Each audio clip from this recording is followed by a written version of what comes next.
to it. So, you all know we call this group Kingdom Men because we watched a video series by Tony Evans last year called Kingdom Men. Well, that's over, so we're out of that. We're still going to be called Kingdom Men, but for those of you that might know the name Tony Dungy, we're going to do a, what did you say, three session series from Tony Dungy. And just as a point of reference, Tony played pro football for a certain team. If anybody happens to know that team. Shane, do you know that team? I have no idea. You have no idea what that team would be. But anyway, that's why he's a class individual. So It might be the Steelers. it might you. Really? All right, watch it. Come on. I hear the buzzards making noise. All right. So, well, I'd like to take a minute and introduce William Singleton. William is going to share his story this morning. I've got 3 videos here, or 3 large pages. If I walk away with you, am I going to mess you up? And we can say hi to Mom. Is it recording yet? Yep, Mom and Dad. Hi, Mom and Dad. All right. We're looking forward to it. Anyway, good morning. Thank you.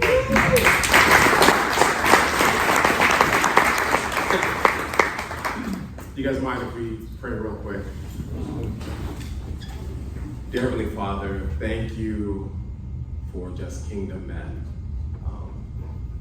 Men have a hard time getting together as it is, and it is just a great time when I get to spend time with my brothers who also believe, who are also trying to be the best they can be for the kingdom. And so I just ask you just to bless what I say today with your words and your wisdom, and just help me not to mess up. Amen. Amen. So my name is William Singleton, and it's funny because I speak a lot. You know, I have a private practice and I do public speaking, and I talk a lot on social media. I think Pastor Brian sees me all the time. And it's funny because the only time I really get nervous is when I talk in a church setting. And it's weird, and I've always been like that. And I think it's because I usually wear a licensed, certified mask professionally all the time. And when I come here, it's just me. And that's probably been my hardest trial, is just being just me. You know, and it's just funny because I've always kind of struggled with that, you know, growing up. And so I just wanted to ask a question, you know, because I kind of like a little interaction from my men. Who would be your example of what a man is like in the Bible? I just want to get a little bit of feedback. Anybody? Daniel, okay. David, okay. Paul, okay. Jesus. I was waiting for Jesus. You know, I don't really relate to Jesus because, you know, he was perfect, but, you know.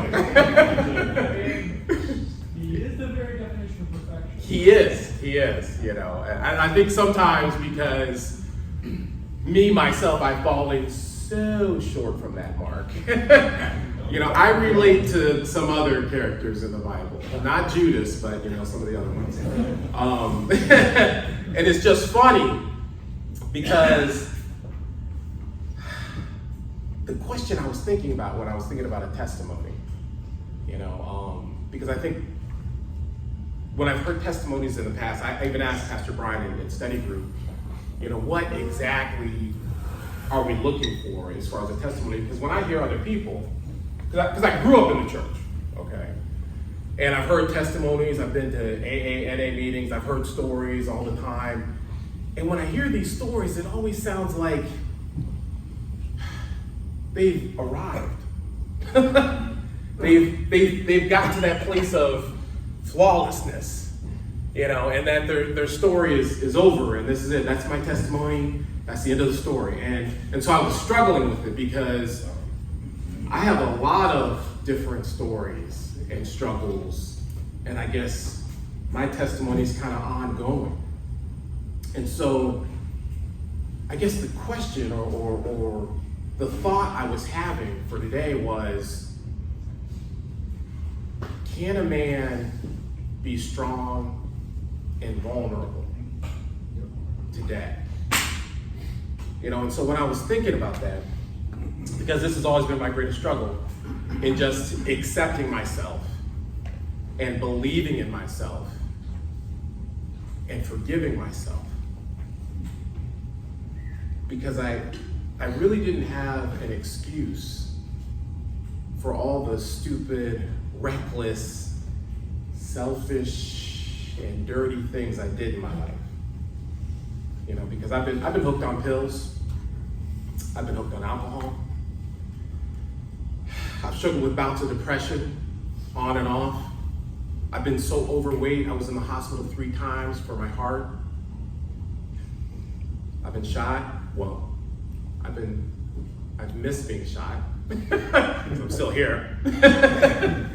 Been bankrupt, lost my house to foreclosure, been fired 3 times, and homeless twice. But the crazy part about that is I didn't have a bad childhood. I don't have one of those traumatic origin stories, In fact, my parents, I think they looked at me when I was young and saw something crooked with their nappy-headed little firstborn son and said, we better move him out into the suburbs so he can have a chance. So they moved me and my siblings out into the country in attempts to save my life. And yet, I still found my country bumpkin behind out on the city streets late at night, getting into trouble, looking for trouble, causing trouble. And if my mom was here right now, I'm sure she would say, yes, Lord, that boy was a fool. And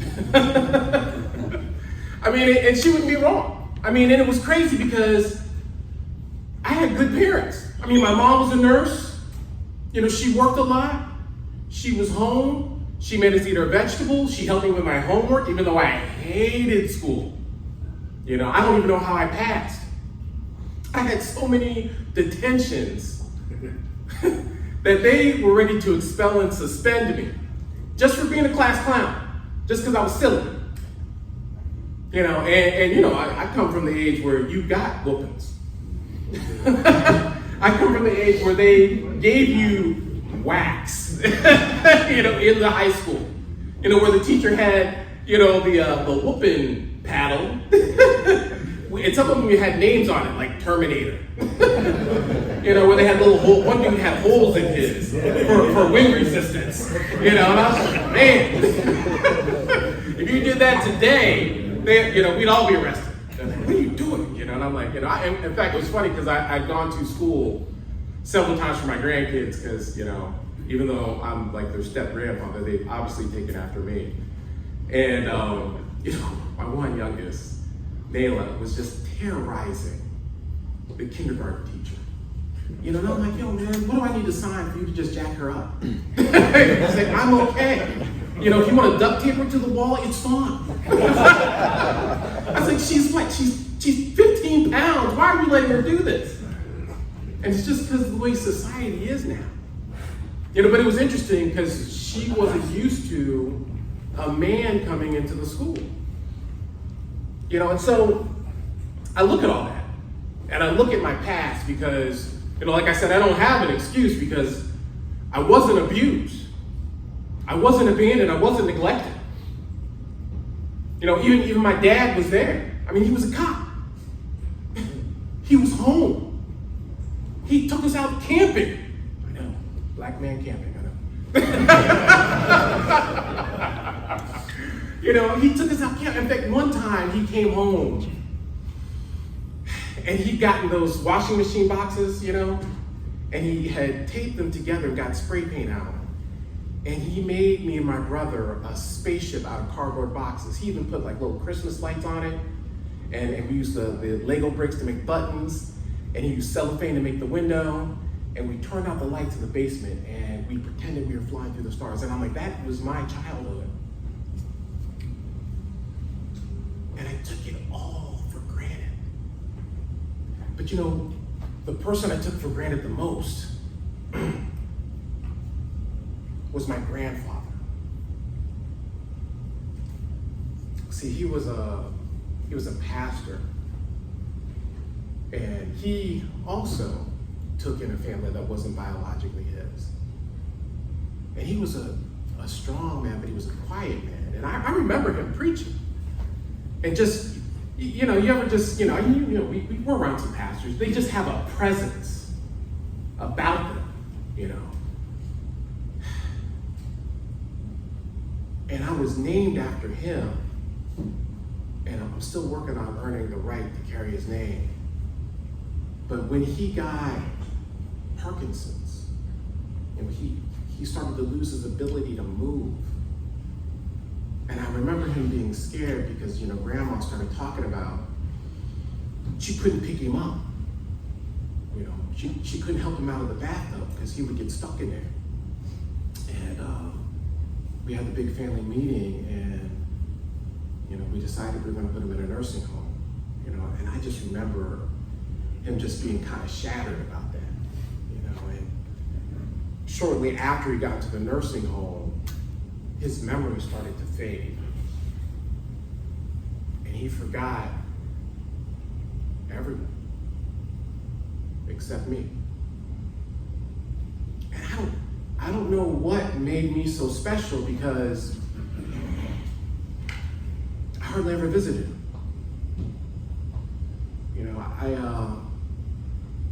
I don't know, I guess I couldn't handle seeing him broke down like that. So even though he would ask for me by name, and he forgot everybody else's name, my mom would just make a lot of excuses of why I wasn't there. Because everybody in the family was supposed to come help him exercise and walk up and down the hallway. He'd get stronger in his walker. And I was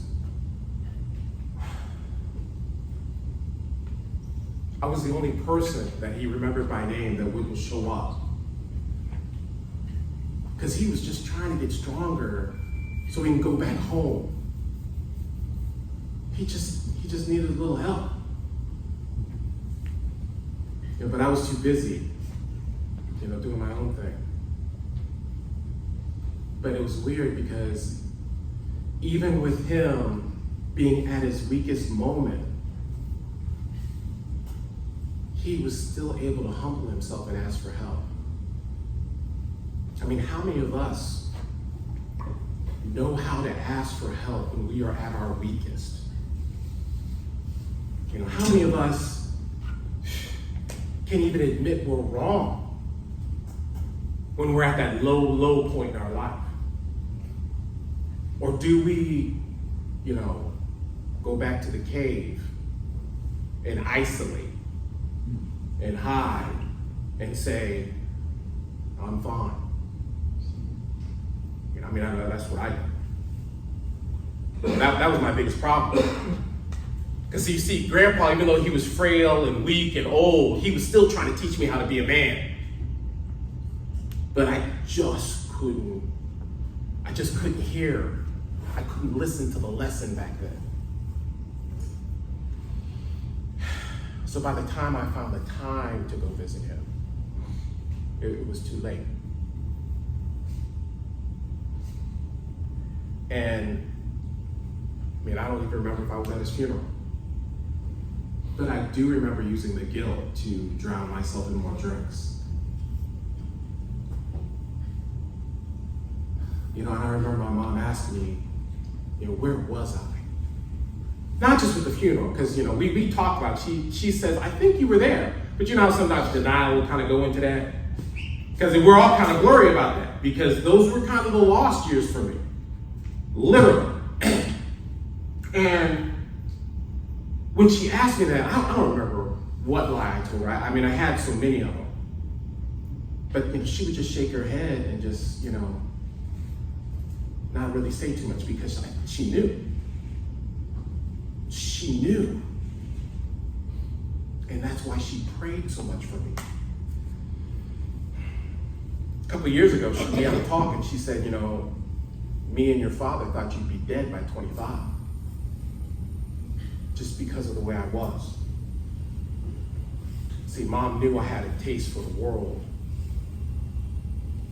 And I couldn't let it go. But that wasn't the big problem I had. The problem I had is I was lost.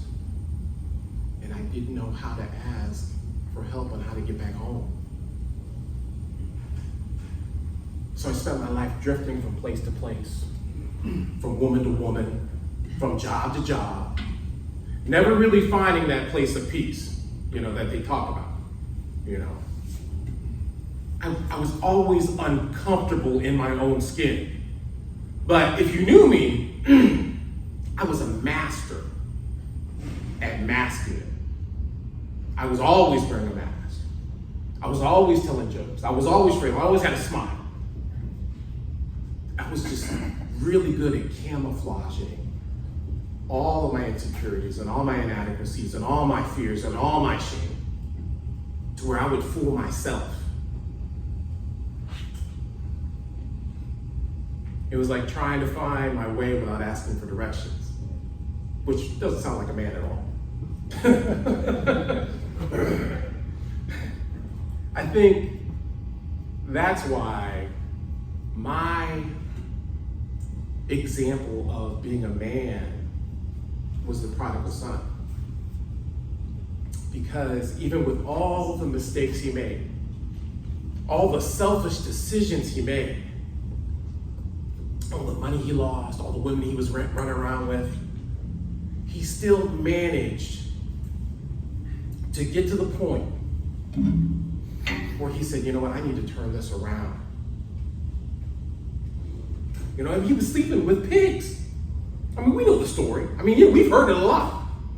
But when I look at it, at the humility to say, I need help, and to go home, to ask if you could come home, not as a son, but as a servant. You just don't see that today with men. We're wrong and we just stay wrong. We go to that cave and we die there. We're just not good at being vulnerable. I mean, in counseling, I see a lot of communication problems between men and women, and I'm often telling women, I say, look, we aren't taught or trained on how to express, feel, or show emotion.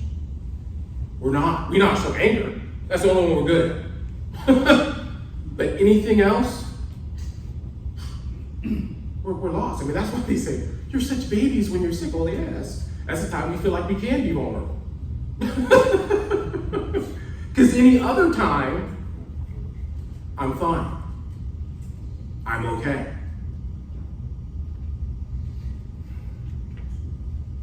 I was really good at burning it all down and sitting in the ashes. I was an expert at self-pity. I remember the first pastor I met here, we got really close, and I was in the middle of a really bad marriage, and I was at his house, and he wasn't there, and his wife was there. And I was just sitting on the couch talking to her, feeling sorry for myself.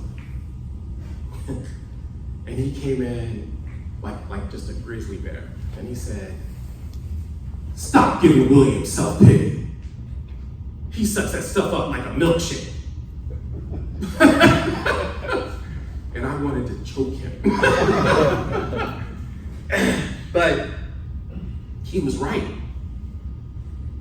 That was my nutrition, was self-pity. Depression, all day long, every day.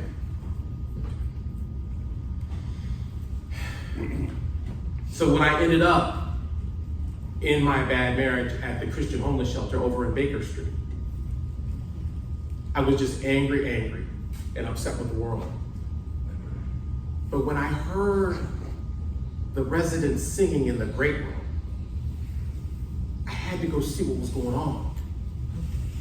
And when I saw the residents who only had 30 days, because I was homeless, but I was allowed to stay because I was working there. They gave me the upstairs apartment with my family. But they were grateful just for 30 days, and they were thanking God, making presents for other people. It broke me. And I thought I was already broken. But see, God had to re-break the bone that had healed broken.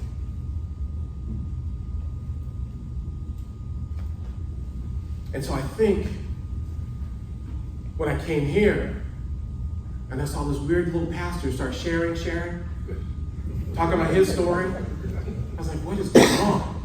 That is not the bro code. The bro code, we don't share. We're superficial all day long. We're fine. When I saw that, I started to understand the message my grandfather was trying to tell me. That it's not about being strong and vulnerable. When men are vulnerable, we are strong. And that we can lead by example and not excuses. So that's my testimony so far.